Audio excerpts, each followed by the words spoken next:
first lecture will be an introduction to Nietzsche that I've called Nietzsche as Myth and Myth Maker. I'd like to say a little bit about his life because there's really not too much to say about it. It'll only take a few minutes, I think, to summarize. He had a really unexciting life, and so that we need to distinguish right away two things. One is what I like to call the Nietzsche effect. And I'm a child of the 60s, so I'm very familiar with the so-called Nietzsche effect. And that's the effect that Nietzsche has on adolescent young males who read him for the first time and begin to name their cars Ubermensch wagons and begin to quote Nietzsche in order to date women who dress in black as I'm dressed today, and the Nietzsche fascination. That characterizes one's first encounter and certainly characterized my first encounter with Nietzsche as well. We need to distinguish the Nietzsche effect and also the effect of his texts from his life radically, because his life is, in my opinion, from what I know about it, extremely boring.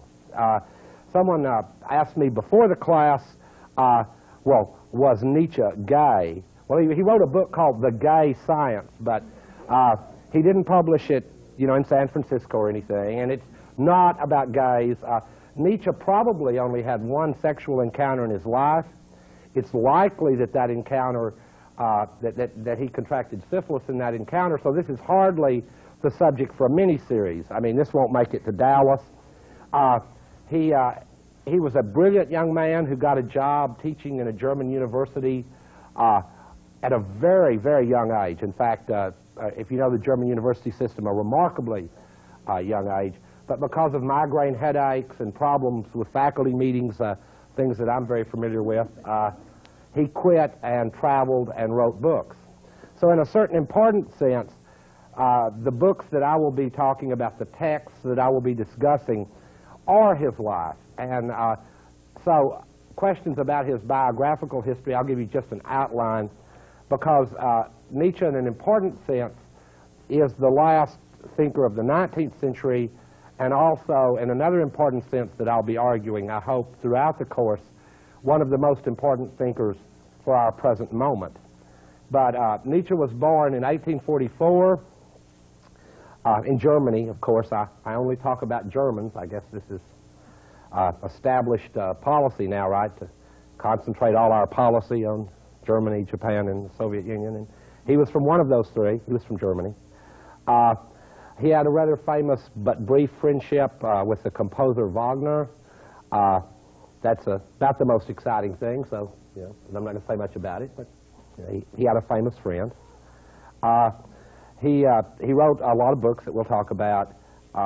He was raised by his mother. His father was a minister, a rather sickly person, as he was throughout his life.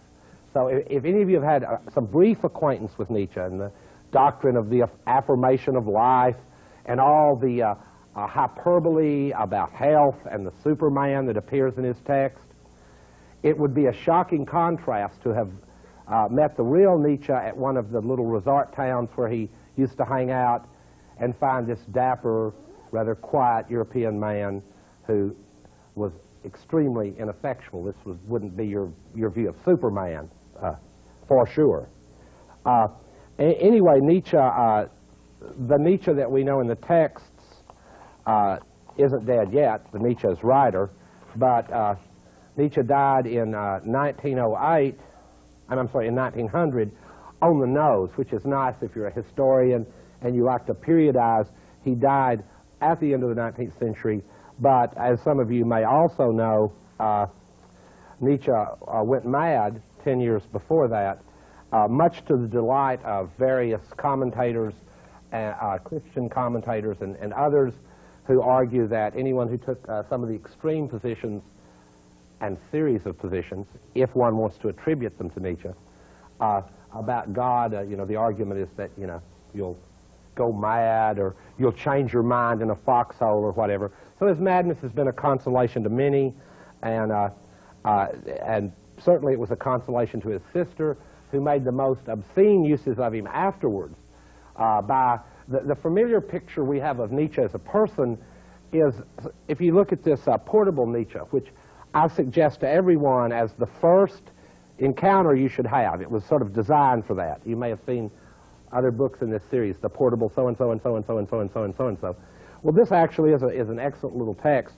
But look at the sort of sketched-in picture of Nietzsche with the big mustache. And well, this is the way his sister had him wear his hair and dressed him. During his life, he had very short hair, no beard, no mustache, very dapper, and his sister had him grow out this sort of prophet-like beard and dressed him in a cloak, and then would bring people in to show them her famous brother. Very Germanic. It's just strange. Here is Nietzsche. Beard, cloak. So I'm not going to say much about his life, because his life was a pathetic ruin. His texts, on the other hand, have not suffered the same fate that he did as an embodied, suffering human being. To approach the text of Nietzsche is difficult, and this format adds one additional paradox to the paradoxes with which we're about to begin. There are at least two sets of paradoxes that concern Nietzsche as myth and myth maker. The first are those paradoxes that are within his writings. For example, and we will cover these as the courses go on, Nietzsche will suggest that morality has an immoral origin, that rationality has an irrational origin, that truth has its origin in fiction, and so on. So those are the paradoxes that we will deal with within the text of Nietzsche. Those are paradoxes that any interpretation of Nietzsche would have to address. Any interpretation of his work would have to address those. And my task of doing a course on Nietzsche would be difficult enough if I just had to address those. Those are tough. The second sets of paradoxes make it even more of a problem. And that's the paradox generated by what might be called generated by his writing instead of the paradoxes within it. The paradox generated by his writing, by his pluralism of styles. He wrote in fragments, aphorisms, jokes, all kinds of metaphoric tropes. He also wrote treatises, and in fact, in a plurality of different styles. Many of them, the most famous and most discussed ones, are in these short either parables or aphorisms, which are hyperbolic, exciting, brilliant, and have, as I say, received a lot of attention. But the paradox generated by his writing is that the clear sense emerges from Nietzsche's project that it is, and this will be a central issue. Now, I'm not saying we're going to settle this in here for God's sakes, because I don't know if it's settleable, but a central issue of his writing will be the so-called impossibility of interpreting. And many of the issues we're going to discuss are going to concern interpretation. So please don't think that interpretation here is a special philosophical term. I want to try to bring home to you the practical importance of interpretation, and then I'll return to the paradox. We interpret all the time. I mean, whether, we don't interpret in the specialized scholarly sense, but we interpret all the time. When we look in a mirror, when we dress in the morning, and you may notice that we're similarly dressed. I mean, if an anthropologist would notice that we shared much more in common in our dress than differences. There are many background conditions and interpretive conditions that go into dressing, presenting one's persona, and so on. There are many background conditions and interpretations that go into an act as simple as stopping at a red light. Now, we don't call all these interpretations up and explicitly discuss them, but there was a time when you didn't know to stop at red lights. There's an entire set of traffic regulations, mutually adhered to, which embody all kinds of legal interpretations, and that's the background against which even a simple act like that will be performed. Interpretation in a more obvious sense takes place in the political realm all the time. So if you followed the Clarence Thomas hearings, and I've promised in these lectures not to go off on my political digressions, so I'll try to keep this one brief. But if you followed the Judge Thomas hearings, you'll notice that questions of interpretation arose again and again in a quite practical context. By that I mean something hung on both what he interpreted, he had said in the past, and on how he would interpret in the future. So interpretation is very important. This can also be made clear historically. Although we don't make a big deal out of interpreting the Bible anymore, we adopt a kind of live and let live attitude based upon our real smudgy belief in God. Now, that USA Today belief, you know, they ask in USA Today how many Americans believe in God, and 98% say, well, yes. In the normal American factoid way of believing. It's just, you're asked if you do, and you don't want to be embarrassed. Oh, sure, yeah. But there was a time in the history of Western civilization when people burned because they read a book with the wrong interpretation. I want you to understand interpretation, a lot depends on interpretation. Because they interpreted the Bible, the biblical text, wrong, whole groups of people might burn. So there are stakes to interpretation.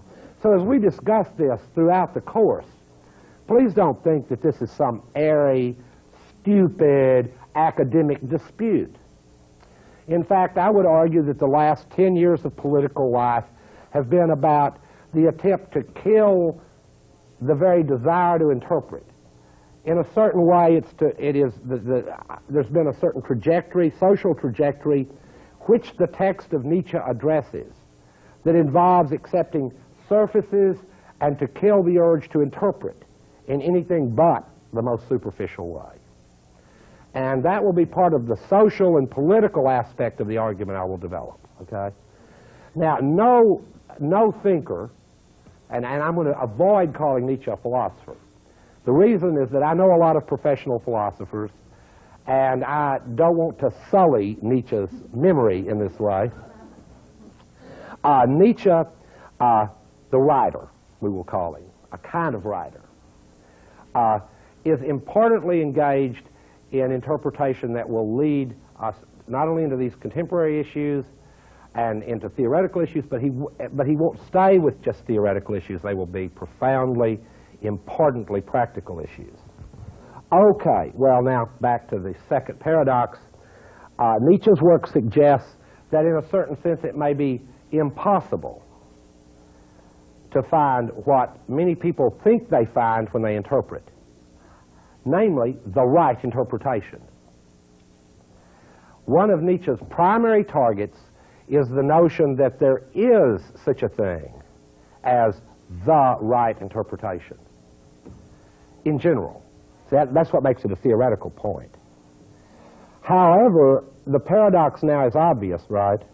Because the paradox generated by his writings is, if that thesis suggested by his writings were correct, then the ideal way to present Nietzsche would not be to present an interpretation of Nietzsche, but to do what he suggests in other places in his work, which is to develop a creative, brilliant performance of one's own that sort of created oneself in a new way, and if one used Nietzsche's name, it wouldn't matter whether one, or it might matter if it made the performance better, in what way one used it. But that's a very peculiar way to look at a book. In other words, a series of texts that suggest that there's an impossibility in getting them right. And it's not what we standardly, I think, or most of us, standardly believe we do when we interpret. I don't know how many of you are familiar with things like Southern Baptist conventions. I don't attend them, but they take interpretation very seriously, and when they debate it, someone's is right. Generally, the person who just offered it, arguing with someone else. But I mean, the underlying idea is that an interpretation can be the right one, especially in regard to a text like the Bible. This is a deep belief that also runs throughout universities and has generated a current debate at the universities over the losses of standards and objectivity. Because according to, for example, Alan Bloom in The Closing of the American Mind, and according to Buckley and many other conservatives, now labeled neo, most of them have gotten older, and as they get older, they're now called neo. I will drop that. I will call them paleo conservatives. Paleo conservatives find in Nietzsche a very troubling figure because of this effect generated by his writings, that interpretations are multiple, contestable, and might finally be judged by which end up being the most interesting. On the other hand, some interpretations might be in place simply because they are backed by the most power, point we'll get to in a later lecture. That many interpretations may be in place not because they're rational or argumentatively supported, but simply because they're backed by the most power. Once this specter has been raised about interpretation in general, then it looks like we have attained a sort of insight, if we do, and we're going to have to follow the text of Nietzsche, for which I'm just preparing us now. If we do think this is an insight and follow it out, it seems to make the university a very odd place, because then when the philosophy professor puts his Plato notes on the board, or her Plato notes on the board, the student has no reason to think that that's any more interesting than their own notes based on their own reading, apart from the institutional power of the person presenting, apart from that. Well, this is the notion, of course, that's outraged Bloom, because this destroys standards. Well, whose standards? Well, of course, people like him, academics, their standards. It reminds me of the scene in Full Metal Jacket, where the drill instructor says it's okay to believe in God when you're in the Marine Corps. Your heart can belong to Jesus, but when you're in the Marine Corps, you play our games, we play our little games, they play their little games. God plays his little games. He loves Marines. That's not the actual line, I can't do it here. He loves Marines. We keep his, heaven filled with souls, and so he lets us play our little games. Well, academics are kind of like that drill instructor, and if it turned out that they didn't have some special, this is in the humanities in particular, but the argument might even hold across many areas of science. But I hope you follow the point. If academics didn't hold a certain key to interpretation that their students needed to decipher and pay money in order to learn to decipher, they wouldn't have anything to do for a living. Do you follow me? They wouldn't have anything to do for a living. And I don't want to make that sound crude, but on the other hand, I don't want to lie. It is crucially important in the political economy of the university to try to deny Nietzsche's insight for this reason. If it is one, we will argue that. Because if it is one, it's paradoxical, because it will mean that what I'm now saying and the lessons I'm drawing from this insight, which is that interpretation may prove to be undecidable or impossible or whatever, if that is an insight, the challenge it poses is that people would have to begin their lectures by saying things like this: I'm paid a lot of money and I have tenure at a very famous place. You will now take notes. Instead of beginning with, this is my methodology carefully developed over years of study.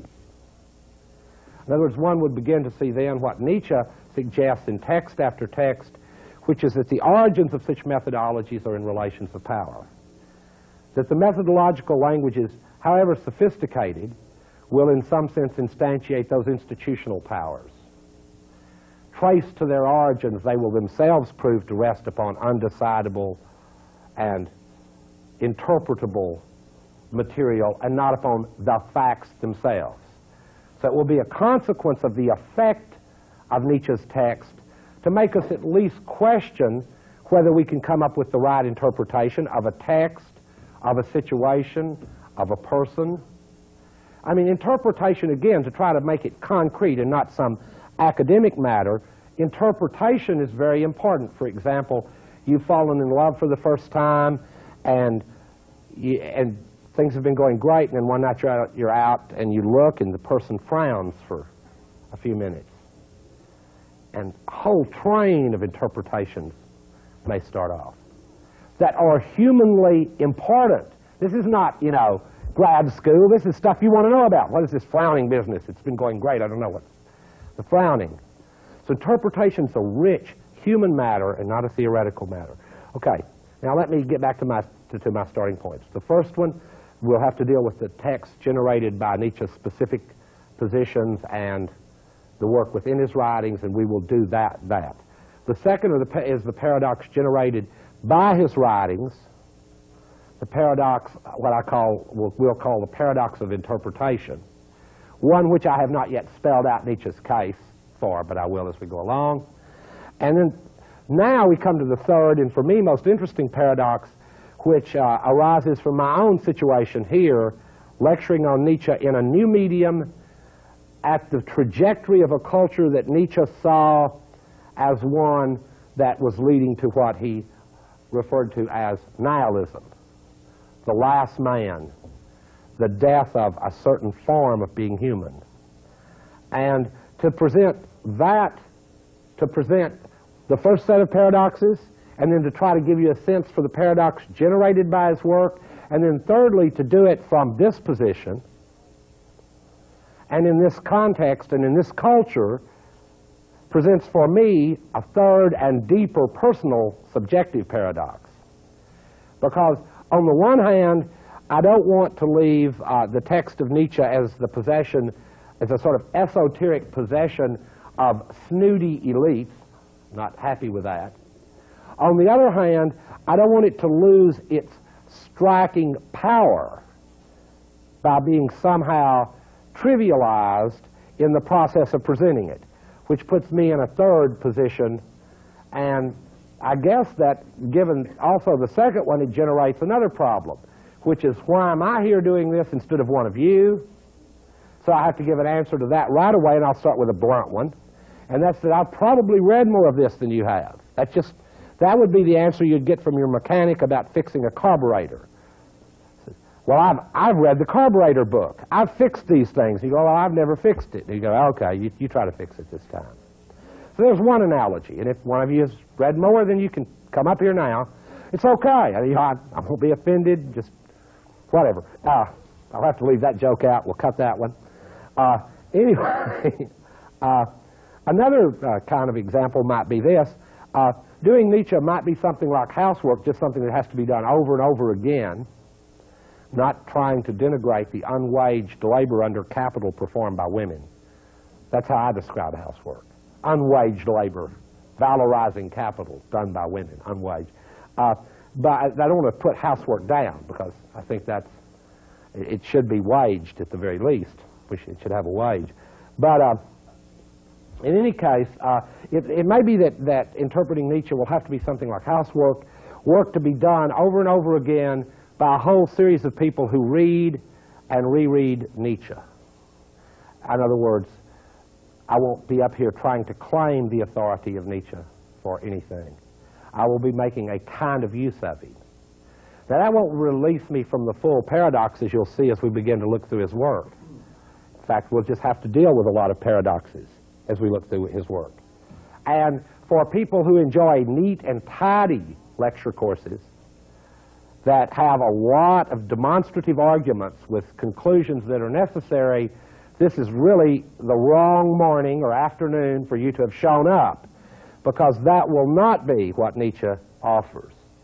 What Nietzsche offers is a lot less, if you're a professional philosopher today. By that I mean a lot less being no arguments that could be symbolized and then put into one of our journals, which are read by 11 people, who, if they were all killed on the same bus, no one then would ever know about the journal again. 11 people read some of these things, or 12, if you're popular. In any case, those are the three sets of paradoxes. Paradox within the text, paradox generated by the reading of Nietzsche, and then the third, the paradox that belongs to anyone who attempts to present Nietzsche's text. Okay, now that's an introduction to what I will do. Now, the first topic, and it's listed in the lecture, is myth. And one of the things that Nietzsche is, among many other things, And now that I say Nietzsche is, the Nietzsche as proper name refers not to this pathetic little man, you know, and his terrible little life, but to the text of Nietzsche. Okay? Remember that I've made that distinction. And I'll try to explain that one too as I go along. But one of the things that we need to look at as we go through that is that myth will be one of the topics of the text of Nietzsche that's very important. And it won't be that Nietzsche discusses myth in detail, although frequently he does discuss myth, or that he uses myth in his writings, which he not only does, but in the case of Thus Spoke Zarathustra, he creates one of his own, quite beautiful, quite brilliant.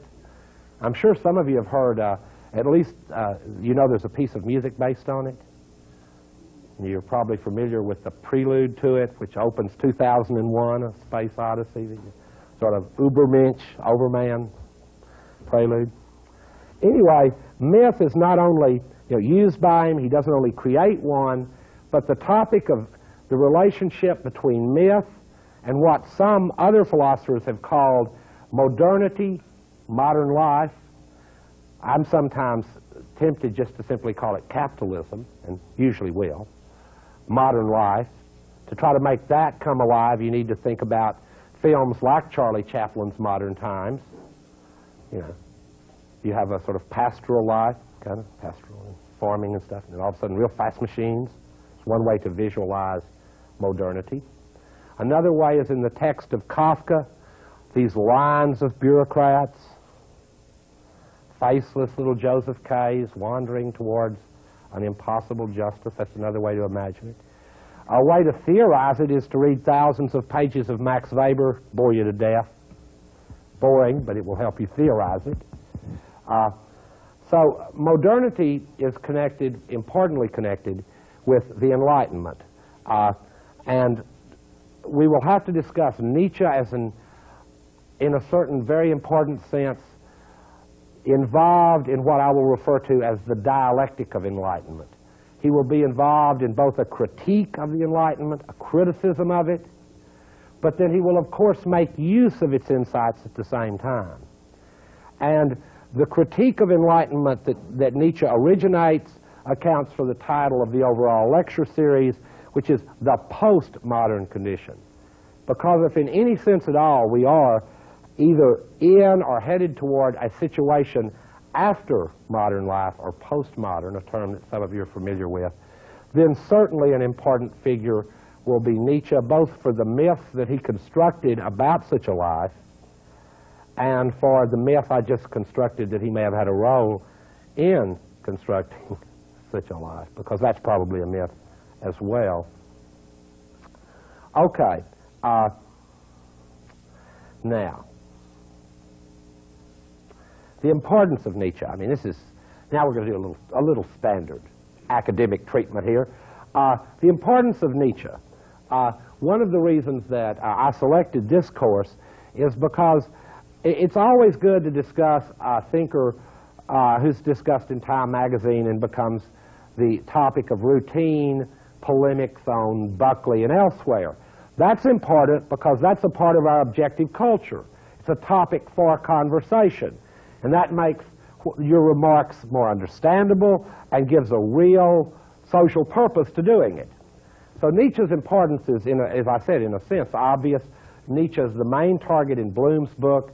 He is the study of Nietzsche, along with, I think, looking at Woody Allen films. Let me try to locate the fall of Western universities in Bloom, okay?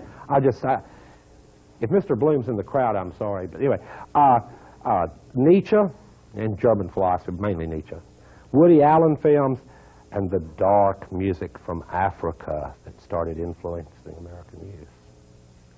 Sort of, we don't want to call anyone a racist, but that sounded funny to me when I read it in the closing of The American Mind, this dark music of Africa. What could he be talking about, Well, I mean, we all know that Mick Jagger looks like a photo negative of Little Richard, but I wondered what he was talking about. In any case, there's the neoconservative attack, the paleoconservative attack on Nietzsche makes him an interesting topic of debate in one sense. the current debates over interpretation in the areas of law, politics, and elsewhere make him an interesting figure to discuss.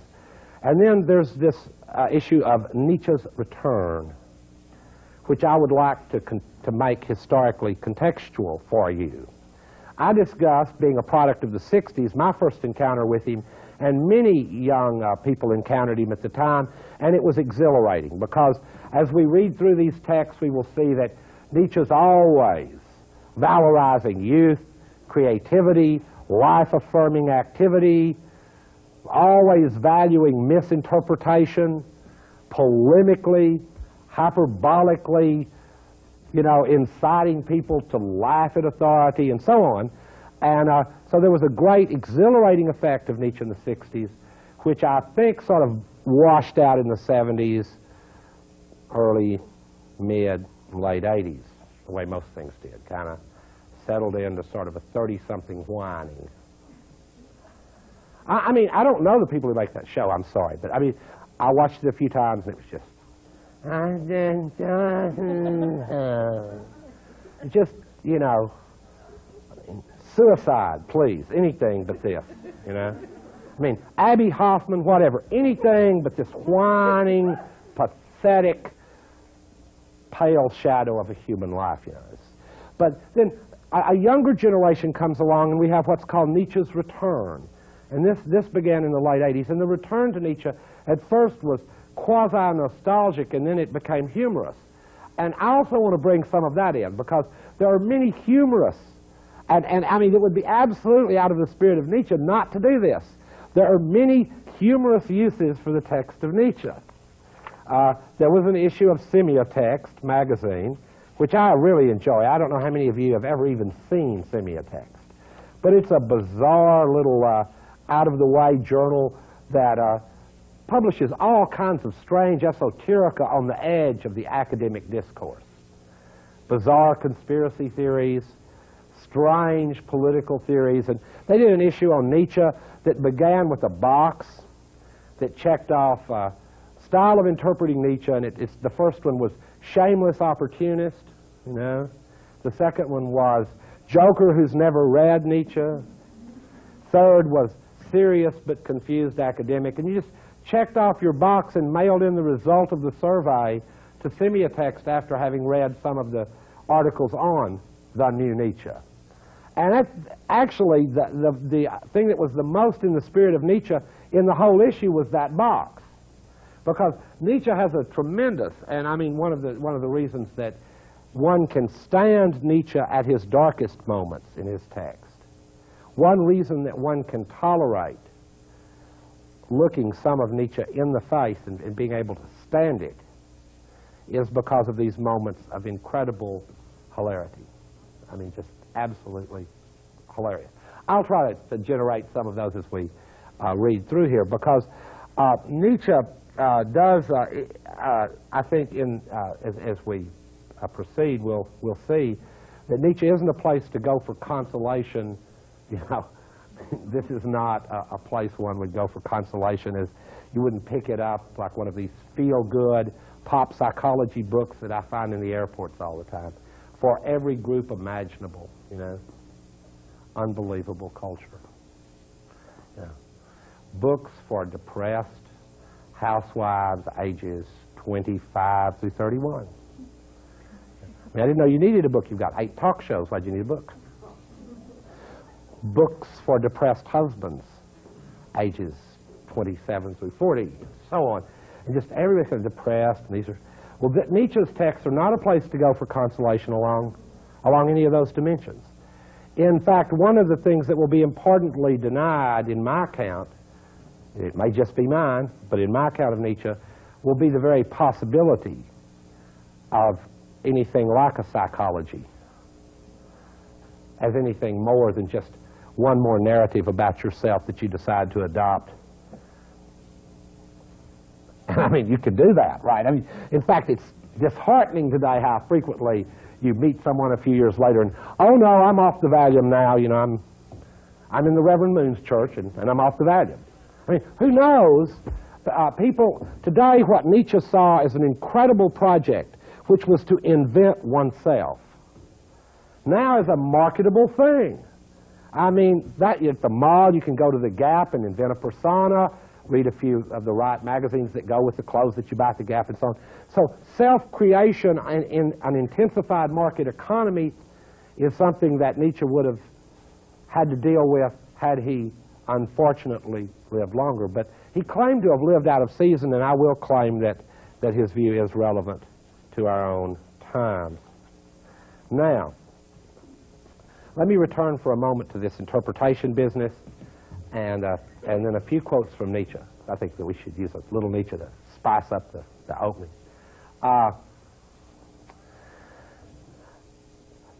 We've talked about these three sets of problems, three paradoxes, including my paradox of trying to present this, both by doing justice to the wit, the interpretation, developing my own strong interpretation, and doing it under a changed mode of communication, which is extremely important to Nietzsche. He's a writer, a writerly writer.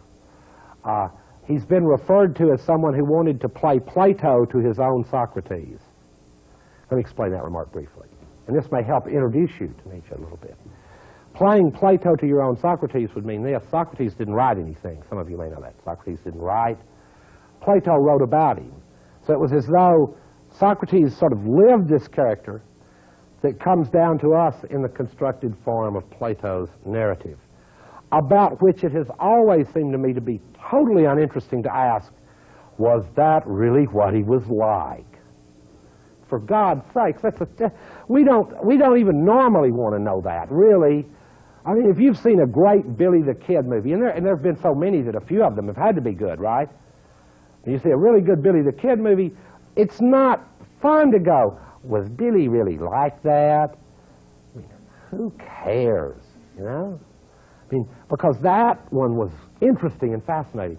So Plato's Socrates is such a fascinating character. I'm not sure what Socrates was really like. There are reasons, I think, and Nietzsche makes some of them clear, why in principle I couldn't be sure about that. Part of our fascination with time machines might be with interpretation, actually. Maybe our fascination with time machines, you know, like Back to the Future, Back to the Past, and now Bill and Ted's Excellent Adventures Through Time. Well, I like some of those, but I'm digressing a bit, but forgive me here.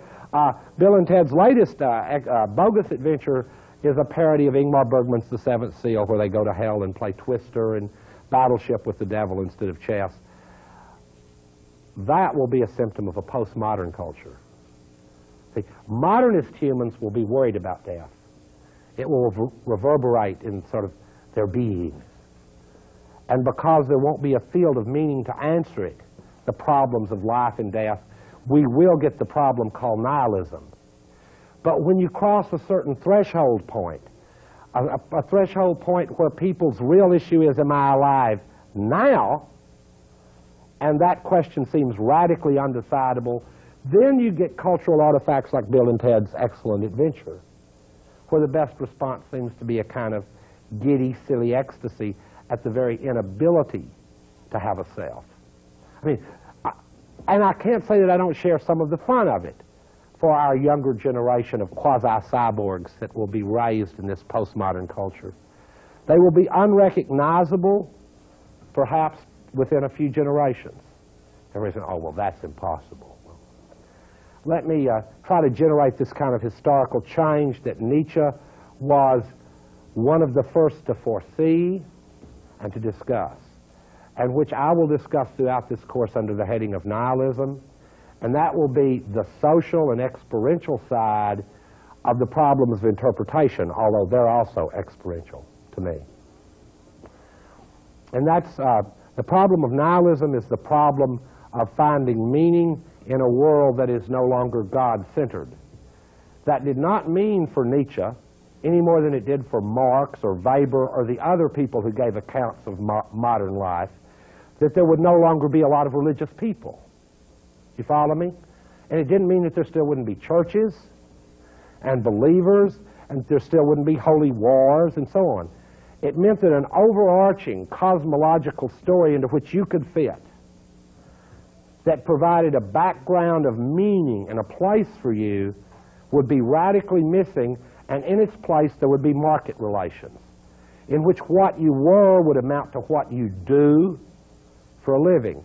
So a lot of you know about me. I do have a couple of my ex-students in here, but a lot of you know about me is that I do university stuff for a living. See,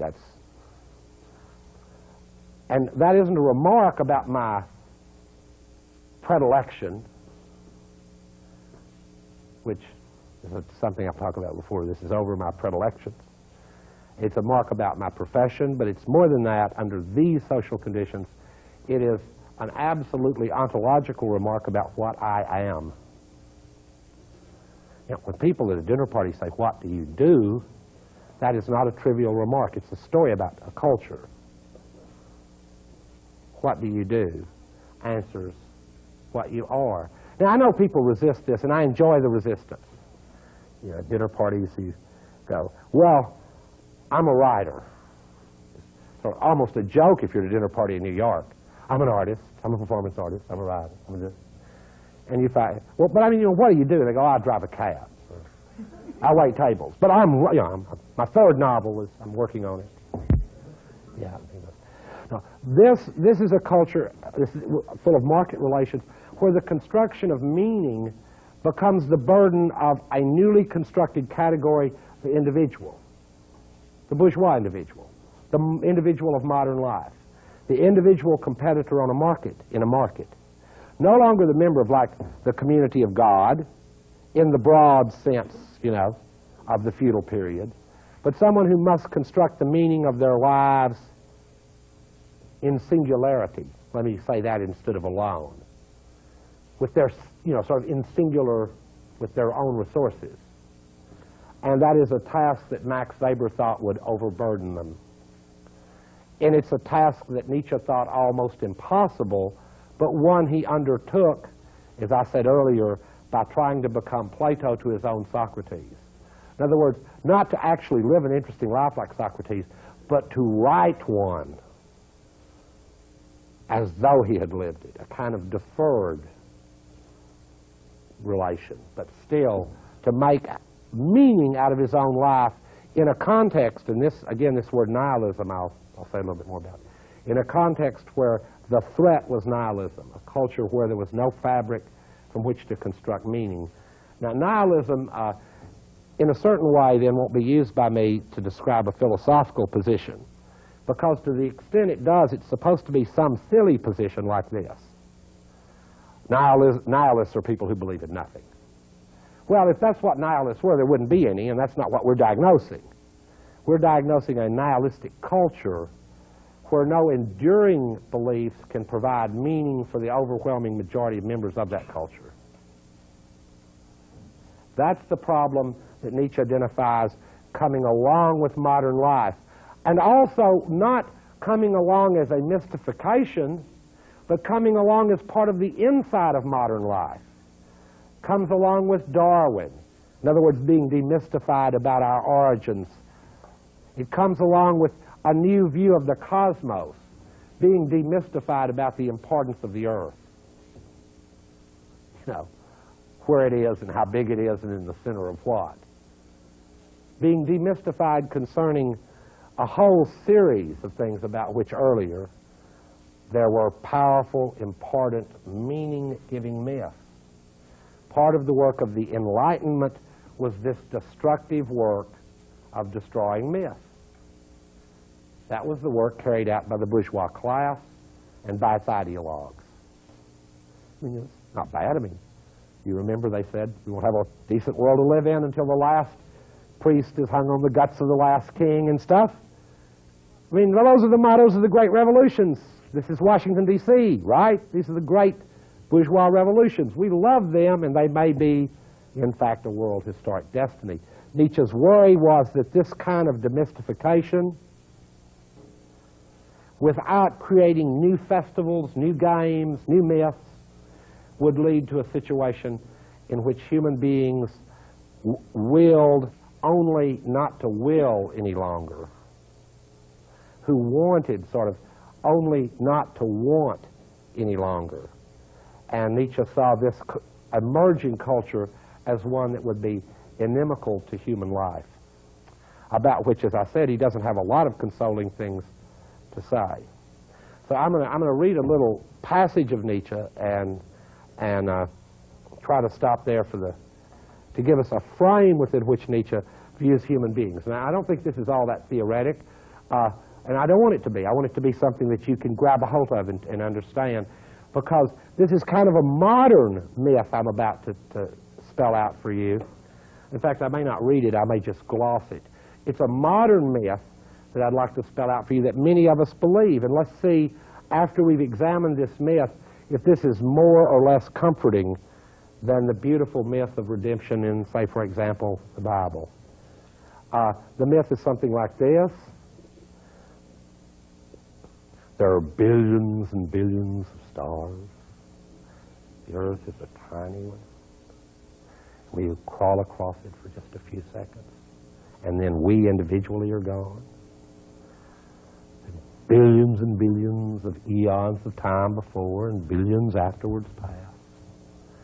And the Earth eventually goes out like a cinder, and perhaps the whole universe collapses into itself. And after all that's happened, absolutely nothing will have been done. Now, that's a very important myth. Many of us believe that one too. But against that background, it becomes difficult as we chip away at our daily little lives, selling shoes, selling tires, teaching class, to try to find any damn thing that means anything. So our search through Nietzsche will not be a search for dogmatic answers to that question, but to follow his quest and ours for a form of self-creation under circumstances and with a background of myths that do not make it seem likely that we will have a happy result. So the end of my first lecture is that our interpretive efforts here, too, are bound to fail.